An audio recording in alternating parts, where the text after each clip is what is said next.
बिस्मिल्लाहिर्रहमानिर्रहीम। अस्सलाम वालेकुम नाज़रीन। जापान जो कि दुनिया की तीसरी बड़ी मईशत कहलाती है, उसने ऐलान किया है कि वो रिसेशन में जा रहे हैं। हम आपको इधर बताएंगे कि इतनी बड़ी मईशत होने के बावजूद जापान रिसेशन में कैसे गया और उसकी वजूहात क्या हैं, और ये भी बताएंगे कि रिसेशन होता क्या आखिर। नाज़रीन, बेसिकली जापान दुनिया की तीसरी बड़ी मईशत कहलाता है। सबसे बड़ी मईशत अमेरिका की है जो कि $22 ट्रिलियन से लेकर $25 ट्रिलियन के दरमियान है। दूसरी बड़ी इकॉनमी चाइना की इकॉनमी कहलाती है। चाइना की इकॉनमी $12 ट्रिलियन से लेकर $15 ट्रिलियन के दरमियान है। तीसरी बड़ी जो मईशत है, इकॉनमी है, वो जापान की इकॉनमी कहलाती है। ये तकरीबन $4.5 ट्रिलियन से लेकर $5 ट्रिलियन के दरमियान है। अब जापान ने अपने आप को रिसेशन में डिक्लेयर कर दिया है कि हम रिसेशन में हैं। देखिए, रिसेशन ये होता है कि अगर किसी मुल्क की इकॉनमी कंसेक्टिव 2 क्वार्टर्स के लिए माइनस में उसकी जीडीपी चली जाए, यानी कि जीडीपी की ग्रोथ अगर नेगेटिव में हो फॉर 2 कंसेक्टिव क्वार्टर्स, एक साल में 4 क्वार्टर होते हैं, 3 मंथ्स के, कि अगर 2 क्वार्टर्स यानी कि पहले 3 माह और फिर उसके बाद मुसलसल अगले 3 माह, अगर किसी मुल्क की इकॉनमी की जीडीपी की ग्रोथ माइनस में जाए तो उसको रिसेशन कहते हैं। देखिए, दूसरी टर्मिनोलॉजी होती है डिप्रेशन की। ये दूसरा डाउनटर्न होता है। इसमें रिसेशन में तो सिर्फ कंसेक्टिव 2 क्वार्टर्स यानी कि 3 मंथ्स इक्वल टू 6 मंथ्स के लिए अगर इकॉनमी डाउन रहे मुसलसल, उसको रिसेशन कहा जाता है। लेकिन अगर इकॉनमी मुसलसल 3 साल के लिए किसी मुल्क की इकॉनमी की जीडीपी जो है उसकी ग्रोथ जो है वो माइनस में रहे मुसलसल 3 साल और 10% के हिसाब से रहे, इकॉनमी डाउन रहे, तो उसको डिप्रेशन कहा जाता है। हमारे जो नज़दीक गुजरा डिप्रेशन वो 1929 में गुजरा है। ये 1929 से लेकर 1939 तक 10 साल तक रहा डिप्रेशन, और इसको ग्रेट डिप्रेशन कहा जाता है। इसमें इकॉनमी -15% से भी क्रॉस कर गई थी। आप अंदाज़ा लगाइए, पूरी दुनिया की जो अनएम्प्लॉयमेंट थी उसमें दुनिया के लोग 30% लोग बेरोज़गार हो चुके थे। और ये जो डिप्रेशन 1929 में आया था, ये 150 साल के बाद आया था, यानी कि ये 1772 के करीब एक डिप्रेशन आया। उसके बाद 150 ईयर्स के बाद 1929 में आया, जिसको ग्रेट डिप्रेशन कहा जाता है। इसी तरह जो रिसेशन है, जो हमारा सबसे नियरेस्ट, आपको याद होगा 2008 में एक फाइनेंशियल क्रंच आया था कि बहुत बड़ी कंपनीज, बैंक्स उलट गए थे, तबाह हो गए थे, बंद हो गए थे। तो 2008 में जो रिसेशन आया था उसमें जो जीडीपी की जो ग्रोथ थी -1% से डिक्रीज हुई थी। लेकिन हमारे ख्याल में 2008 के रिसेशन में और आज 2020 के रिसेशन में क्या डिफरेंस है।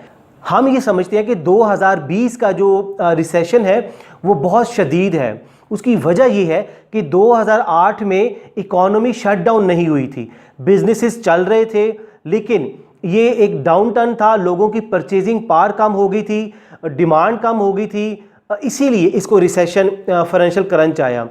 लेकिन आज का 2020 में मसला ये है कि तमाम इकॉनमी शटडाउन हो चुकी है, बिजनेसेस बंद है, इकॉनमी काम नहीं कर रही, तमाम कंपनीज बंद हैं, तमाम चीज़ें ऑनलाइन जा चुकी हैं।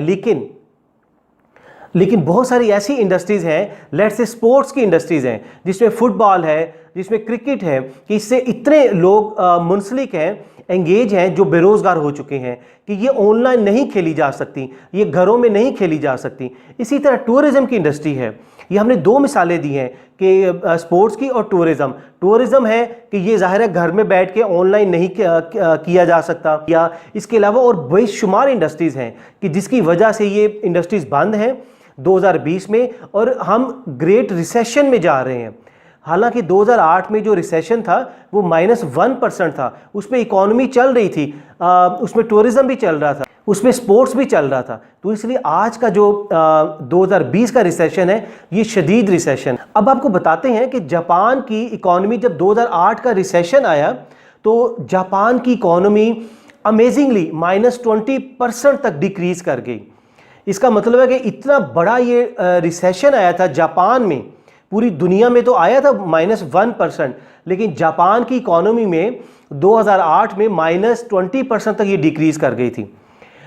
उसके बाद अब 2020 में हुआ ये है जापान की इकोनॉमी के साथ कि अक्टूबर 2019 से लेकर दिसंबर 2019 यानी कि ये फर्स्ट क्वार्टर में जापान की इकोनॉमी -6.4% से रिड्यूस कर गई है।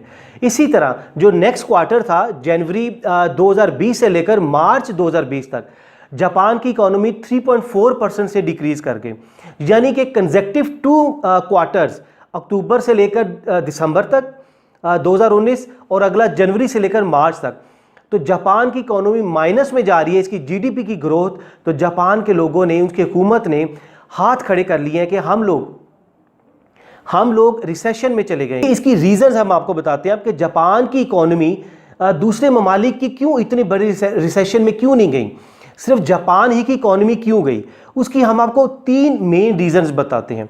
देखिए, इसकी नंबर 1 रीज़न ये है कि जापान डिपेंड करता है अपनी एक्सपोर्ट्स पर, यानी कि वो मेजर दो चीज़ें बनाता है। एक तो व्हीकल्स यानी कि गाड़ियाँ वगैरह बनाता है जिससे उसकी इकोनॉमी फ्लोरिश करती है, उसको पैसा आता है, वो इसीलिए दुनिया की तीसरी बड़ी इकोनॉमी बन चुका है। उसका 21% उसका शेयर है कि व्हीकल्स को एक्सपोर्ट करता है। दूसरे नंबर पर आती हैं उसकी मशीनरीज, कि वो पूरी दुनिया को मशीनरी सेल करता है जो कि 20% उसका शेयर है। तो अब हुआ ये है कि दुनिया में कोरोना वायरस की वजह से पूरी दुनिया शटडाउन है, बिजनेसेस बंद हैं, तमाम ममालिक लॉकडाउन पर चले गए हैं। तो उनकी ज़ाहिर ना तो उनकी गाड़ियाँ बिक रही हैं ना मशीनरीज बिक रही हैं।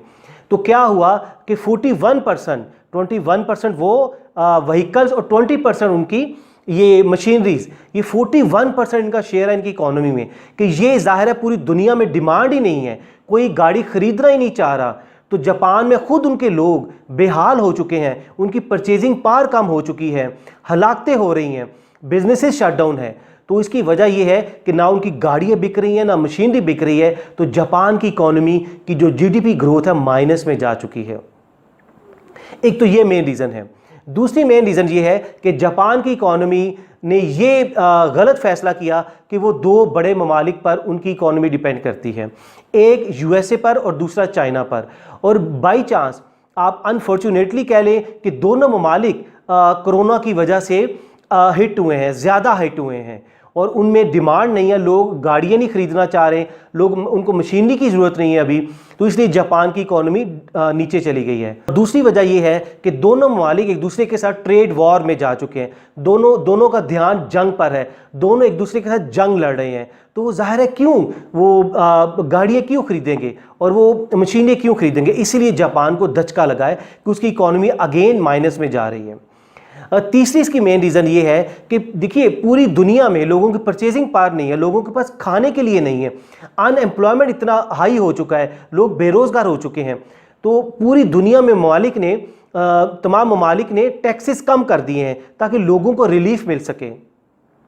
लेकिन जापान की हुकूमत ने यह गलती की, ब्लंडर किया कि उसने सेल्स टैक्स को इंक्रीज़ कर दिया। सेल टैक्स उनका 8% था, उसने 10% कर दिया।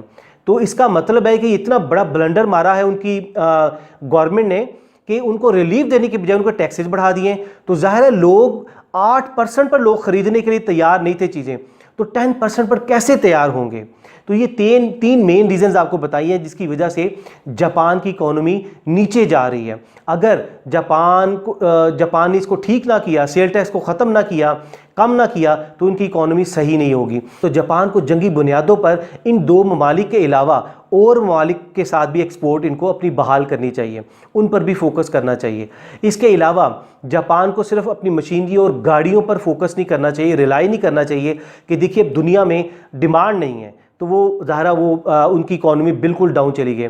जापान को एग्रीकल्चर में आना चाहिए, उनको फूड में आना चाहिए और इस तरह की चीज़ों में कि जिसकी डिमांड कम नहीं हो सकती, टेक्सटाइल में आना चाहिए कि जिनकी जंग की हालत में भी लोगों को हर वक्त ज़रूरत रहती है।